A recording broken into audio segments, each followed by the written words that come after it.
गोंडा से हैं रिंकी, स्वागत है आपका। नमस्कार बहन जी। जी नमस्कार मैम। भाई साहब को नमस्कार। जय हिंद, स्वागत है आपका।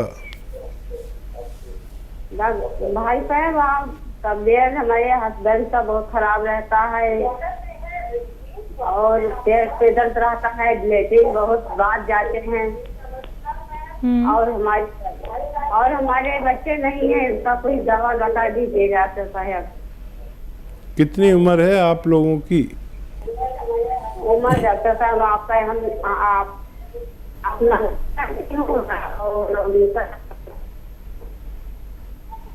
मैम दोबारा से उम्र बताइए। मैम नेटवर्क में आके बात कीजिए।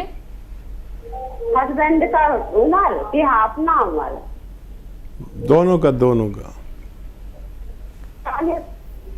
40। 40-45 का होंगे डॉक्टर साहब। ठीक है जी।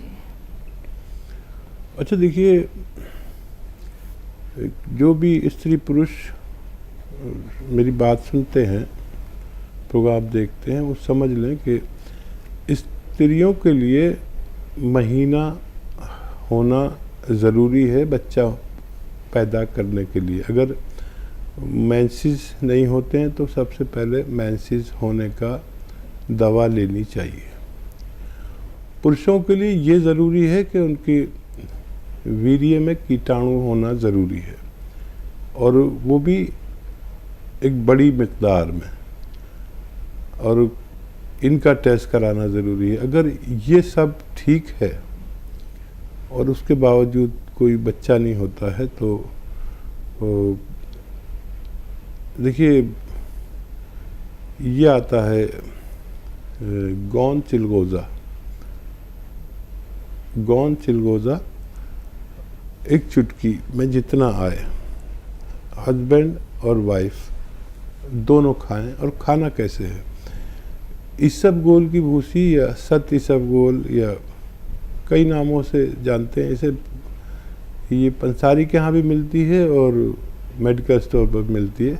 इसबगोल की भूसी 1 या 2 चम्मच गर्म दूध में मिलाएं और एक चुटकी, इससे ज़्यादा नहीं, बहुत तेज़ होता है, चिलगोज़े का गोंद बहुत तेज़ होता है, एक चुटकी इसमें मिला के रोज़ाना रात के समय पूरे 24 घंटे में एक बार, दोनों भी ले सकते हैं, या जिसे परेशानी है सिर्फ वो भी ले सकते हैं। तो इससे आपका मुराद पूरी हो सकती है।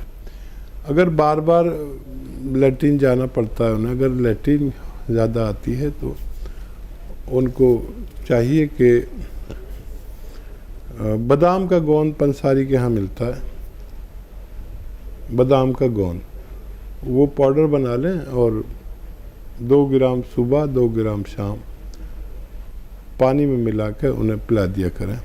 उनकी ये परेशानी भी अच्छी होना मुमकिन है। लेकिन गौन चिलगोज़ा असली लें, समझ कर लें, उसमें अक्सर नकली मिलता है। अगले कॉलर हैं हमारे साथ बिजनौर से शशि जी, स्वागत है आपका। जी मैडम नमस्ते। जी नमस्कार मैम। सर मेरी कल की बात रही थी के बारे में बोल सकती है। उसे जो पहले तो आप बताया था, वो जो वो नाव वाली पाकिस्तान, तो उसमें मैंने रिसोड़ा मंगवा लिया। वो रिसोड़ा पाकिस्तान एक ही है, अलग अलग है सर? एक ही है, एक ही है। एक ही है जी। जी जी जी जी सर, तो सर एक बात करनी है आपको मेरे पोती के बारे में भी और अपने भी। इसके दिक्कत है, एकदम सांस है कर रही हो। तो आपसे दवा पूछी थी कल मैंने, आपने दवाई बताई थी मेथी उबाल के गर्म करके वो पानी धे के और उसका सोडे का जरा सा चुटकी सोडा बताया था आपने। ये हफ्ते के हम बहुत करे, जब खाना बैठेगी जब भी ज्यादा करेगी ऐसा करेगी, बहुत परेशान नहीं हो। इसके पेट में भी दर्द रहता, लीवर में दिक्कत हो गई थी। इससे पहले छोटी सी फैट बढ़ रहा था इसका वजन, पर वजन अब भी बढ़ रहा है इसका। जैसा कोई तली वाली चीज खा ले है, क्या कैडी खा ले तो इससे दर्द होता पेट में। ठीक है, ठीक है। आप इसे ये नुस्खा दें, 2-4 दिन 6 दिन देंगे तो मेथी वाला नुस्खा आप दें, शायद कल ही बात हुई थी आपसे। तो ये इसका रोग अच्छा हो जाए तो फिर दूसरे रोगों के लिए भी आप नुस्खा पूछ सकते हैं। पहले इसको इस्तेमाल करें और फ़ायदा उठाएं। दिल्ली से हैं लाजवंती जी, स्वागत है आपका। हेलो लाजवंती जी, आपको मेरी आवाज मिल पा रही है? हाँ जी, हाँ जी, नमस्कार। जी नमस्कार मैम। हाँ नमस्कार, नमस्कार गुरुजी। आपका तो नाम लाजवंती जी दवाओं वाला नाम है। पहले भी शायद बात हुई है आपसे। हाँ जी, हाँ जी, मेरी 2 बार बात हो चुकी है आपसे। कोई प्रोग्राम ऐसा नहीं कि मैं आपका नाम ना लेता हूँ। हाँ, पहले मेरा नाम आपने गलत किया था, लता नाम लिया था जी हाँ, तो और बहुत बहुत नमस्कार आपको, आपके चरणों में कोटि कोटि नमन मेरा। स्वागत आपका बहुत। हाँ, मैं पूछना चाह रही थी, मेरे 3 सवाल हैं आपसे। एक तो ये जो गोंद मोरिंगा है, तो ये सफेद वाला जो आप देते हैं, तो हमने जो पेड़ से निकाला है वो तो थोड़ा ब्राउन कलर का होता है, और जो काला गोंद है ये कौन से पेड़ का होता है? ठीक है। और एक मेरे दामाद के दोस्त हैं, उनकी उम्र हो गई कोई 55-56 साल, उनके पैर में गैंग्रीन हो गया है। उनके पैर का काटने की नौबत आ गई, तो उनके लिए कोई इलाज हो तो बताइए आप प्लीज। ठीक है। अच्छा देखिए, जो गोंद मोरिंगा है ये जब फर्टिलाइज़र में पैदा होता है तो ऐसा होता है जैसा आपको मिलता है पेड़ से, और वो प्रोसेस नहीं हुआ होता, तो उसको लोग इस्तेमाल करते हैं। ये जो गोंद मोरिंगा है, इसको जब हम 3 साल तक किसी खेत में फर्टिलाइज़र नहीं डालते और गोबर की खाद और ऑर्गेनिक खाद जो डालते हैं, जिसे ऑर्गेनिक कहते हैं, तो वो ऐसा होता है जैसा मैं बताता हूँ। और जो आप बता रही हैं वो फर्टिलाइज़र वाला है, जो प्रोसेस भी नहीं हुआ होता। हम जो देते हैं वो एक प्रोसेस वाला होता है और उसी को असली माना जाता है। असली इसको भी माना जाता है, लेकिन ये किसी काम का नहीं है सिवाय इसके कि आपको विटामिन सी वगैरह दे दे। और दूसरा सवाल आपका कि गोंद स्याह कौन से पेड़ से आता है। ये आबनूस का पेड़ होता है। इस पेड़ से कभी किस ज़माने में जब मेटल नहीं था, मेटल की बांसुरी वगैरह, मेटल का प्रयोग शुरू नहीं हुआ था, उस ज़माने में इसकी लकड़ी से बांसुरी बनती थी। ये बिल्कुल काला होता है, काली बांसुरी होती थी। और अब मेटल वगैरह चल पड़े हैं, लेकिन अभी भी किसी किसी के पास वो बांसुरी मौजूद रहती है। एक बिल्कुल काले रंग का पेड़ जिससे काला गोंद निकलता है, उसे ही गोंद स्याह कहते हैं। और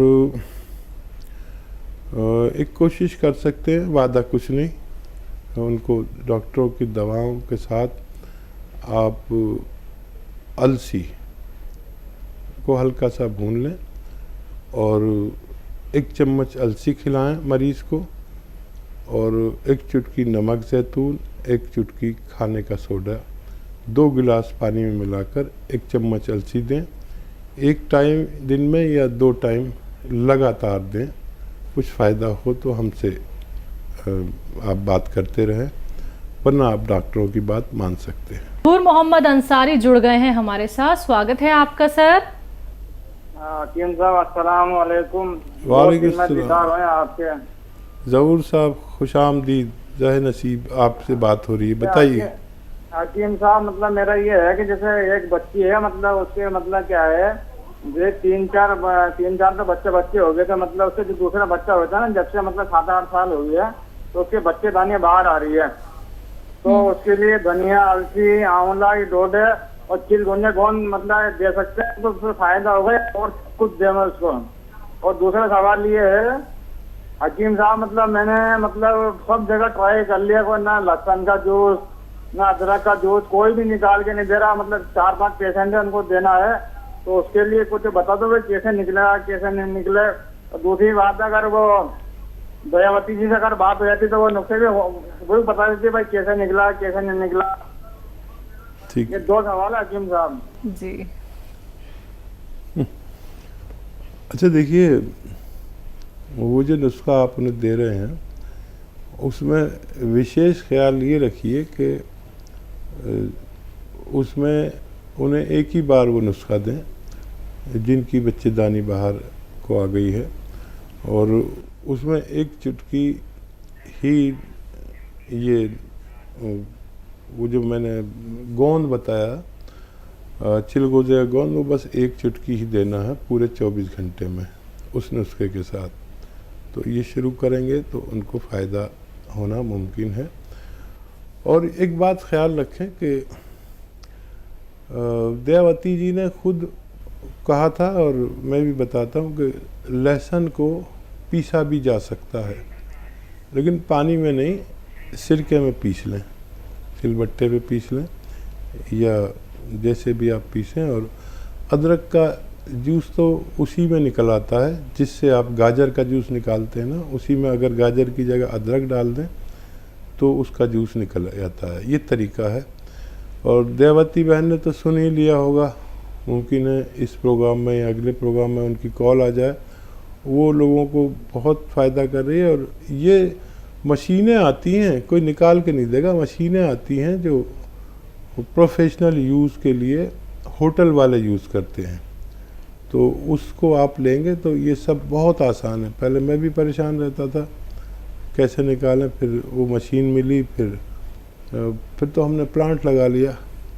तो इस तरह से आप इस्तेमाल करा सकते हैं। लखन लाल जी हैं एमपी से, स्वागत है आपका। हेलो जी सर। सर मैं सेरोसिस के बारे में पूछना चाहता हूँ। सोराइसिस। हाँ ठीक है जी। देखिए, एक ऐसा रोग जो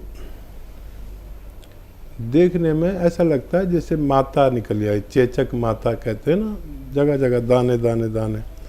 वो माता तो 2-4-6 दिन में ठीक हो जाती है, 10 दिन में। ये ठीक नहीं होती, ये निकलती ही रहती है, निकलती ही रहती है। इस ऐसे रोग को हम सोराइसिस के नाम से जानते हैं। तो इस रोग में एक नुस्खा काम करता है बड़ा अच्छा, और उसको कहते हैं नमक जैतून। ये क्योंकि स्किन रोग के लिए बहुत अच्छा है, तो इसको इस्तेमाल का तरीका ये है कि एक चुटकी नमक जैतून पानी में मिलाकर, 2 गिलास पानी मिलाकर पूरे दिन में एक बार पिया जाए, और एक ही बार पीते रहें 10-15 दिन तक। उससे फ़ायदा शुरू हो जाए तो एक ही बार रखें, कम फ़ायदा हो तो 2 बार भी ले सकते हैं। इसके अलावा इसको इस तरह भी लिया जाता है कि एक चुटकी नमक जैतून और आधा या 1 चम्मच अलसी का पाउडर। अलसी को पाउडर बनाने के लिए हल्का सा थोड़ा सा भून लें और उसका पाउडर बना के रख लें, और अलसी का पाउडर खाएं और ये पानी पिएं। लेकिन इसमें 6-7 महीने भी लग जाते हैं इलाज में। आप इसे इस्तेमाल कर सकते हैं, फ़ायदा उठा सकते हैं। गुड़गांव से हैं श्री प्रकाश जी, स्वागत है आपका। हेलो। हाँ जी। जी वो लड़का है मेरा, उसको दौरे पड़ते हैं। किसको सर? मेरा लड़का है राहुल, उसको दौरे पड़ते हैं। आपकी बात हुई थी ना सर? कितनी आयु है उनकी? उनकी 25 साल उम्र है जी। 25। ठीक है, उनकी ज़्यादा थी, ये कोई और मरीज़ हैं। तो देखिए, दौरों के लिए सबसे अच्छा इलाज एलोपैथ में माना जाता है। मैं भी इस बात को तस्लीम करता हूँ। अगर आप को उससे भी फ़ायदा नहीं हो रहा है तो एक दवा उसकी मददगार दवा के तौर पर आप ले सकते हैं। और वो कैसे बनानी है आप देख लें कि धनिया, आंवला, धनिया का दाना जैसे होता है और आंवला सूखा हुआ, और सौंफ ले लें। 3 चीज़ें 100-100 ग्राम लेकर पाउडर बना लें, और पाउडर बना के रखें। 1 चम्मच खाएं सुबह, निहार मुँह खाएं तो बहुत अच्छा, या रात को सोते वक्त। और खाना कैसे, एक चुटकी नमक जैतून ख़रीदें असली वाला, ये नकली भी मिल जाता है। 2 गिलास पानी में 1 चुटकी नमक जैतून मिलाकर इसको पी लिया करें। एक बार रोज़ाना ज़रूर दिया करें। और हर महीने उसके फ़ायदे के बारे में हमें बताते रहे। हमसे बात ना हो सके तो हमारे हेल्पलाइन नंबर पर भी आप अपनी ये बात शेयर कर सकते हैं। नेक्स्ट कॉलर हैं भावना जी, स्वागत है आपका। नमस्ते मैम। जी नमस्कार। मैम हम हरिद्वार से बोल रहे हैं। हम हरिद्वार से बोल रहे हैं। जी मैम। हाँ जी मैम, मुझे ये पूछना था, मुझे ना मेरा कोलेस्ट्रॉल बढ़ा हुआ है, मुझे सांस चढ़ रहे थे बहुत ज्यादा, तो टेस्ट कराया तो उसमें कोलेस्ट्रॉल बहुत ज्यादा बढ़ा हुआ है। तो मुझे इसके लिए पूछना था सर। उम्र कितनी है? 40। ठीक। अच्छा देखिए, कोलेस्ट्रॉल के लिए एक विशेष सिरका आता है, मोटापा, कोलेस्ट्रॉल, एसिडिटी, कब्ज, सांस फूलना, तो उसे कहते हैं जीरे का सिरका। याद रखें, जीरे का सिरका। ये आप 2 चम्मच, छोटे चाय का चम्मच पीजिए और गर्म पानी पीजिए दिन में कम से कम 5 बार, और दिन में 2 बार ये खुराक लें।